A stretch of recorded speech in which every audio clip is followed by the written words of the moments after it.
Question 1. Do you often forget things? Quite a lot, unfortunately.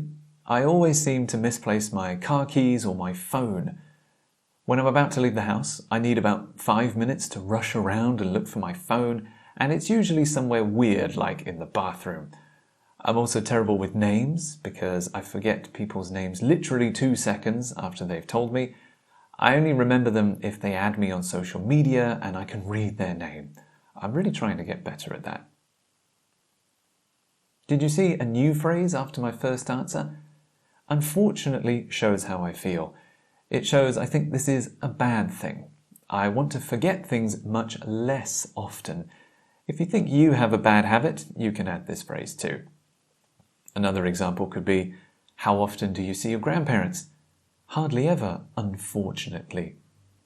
You can add the phrase unfortunately to the phrases section of your organizer.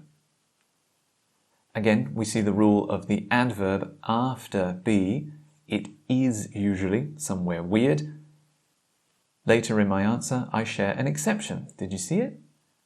I only remember them if they add me on social media. Only if was the basic phrase from the last video, but we've added some more to it. I only remember if. Like the others, this phrase is followed by a new clause, so a subject or verb. So in the answer I said, I only remember if they add.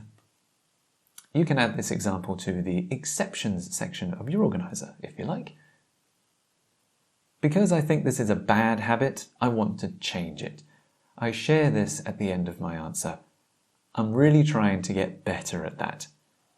Again, this is a memorable phrase that you can add to changing habits in that section of your organizer. It's good because it's very flexible and you can use it for lots of different topics. For example, my grammar isn't always great. I'm really trying to get better at that. I always forget my friends' birthdays. I'm really trying to get better at that. Question 2. How often do you go to a cinema to watch a movie? Not that much, to be honest, especially because of the pandemic. So nowadays I go only if there's a big blockbuster that I really want to see. Otherwise, I usually just stream movies at home. Now that you're able to share exceptions, you instantly have many more ideas to share.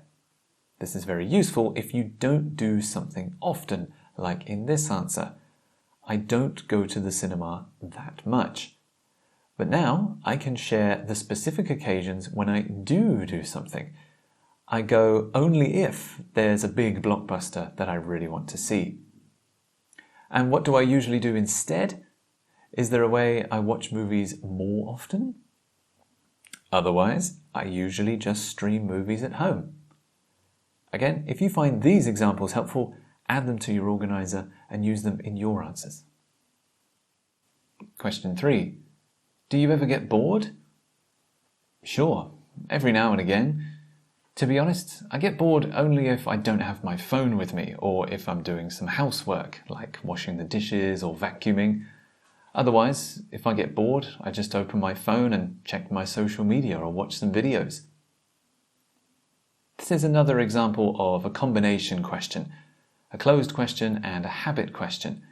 So I answered with a phrase from the first unit, sure.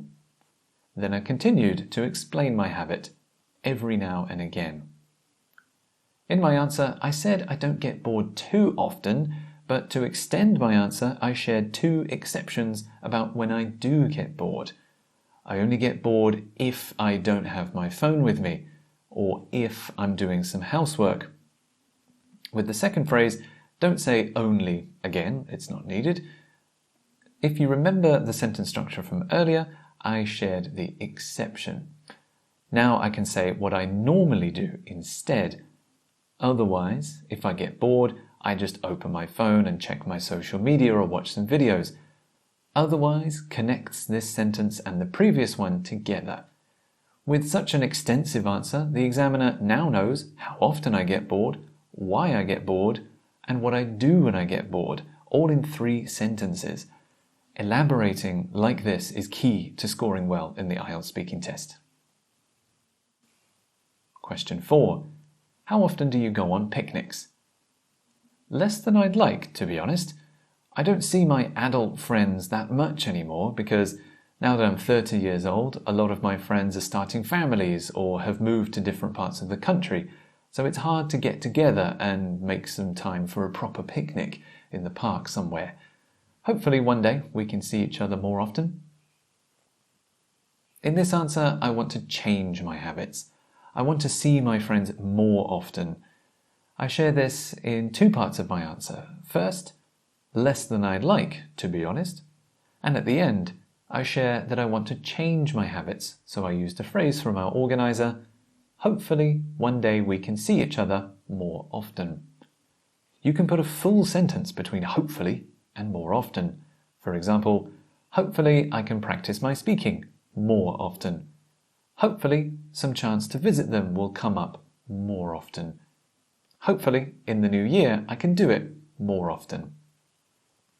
There's also an example of an old habit that's finished. I don't see my adult friends that much anymore. This means that in the past I did see my friends quite a lot, but not now. Anymore only comes in negative sentences and it always comes at the very end. For example, we don't go there anymore. We hardly ever cook at home anymore. We never read newspapers anymore. This phrase is actually already in your organizer. Just remember it's always the last word of the sentence. So there you go. 4 example answers using all the target language currently in your organizer. Hopefully you've added a few new example phrases and sentences to make it even more useful. In fact, here are all the extra phrases you could have added to your organizer based on the 4 example answers you just saw. You can pause and add any of them if you missed them. Don't forget to try the grammar activities on these language points if they're tricky, and put your organizer to work with the IELTS exam simulator video where you can use it to answer real IELTS Part 1 speaking questions about your habits. Good luck, and I'll see you in the next unit.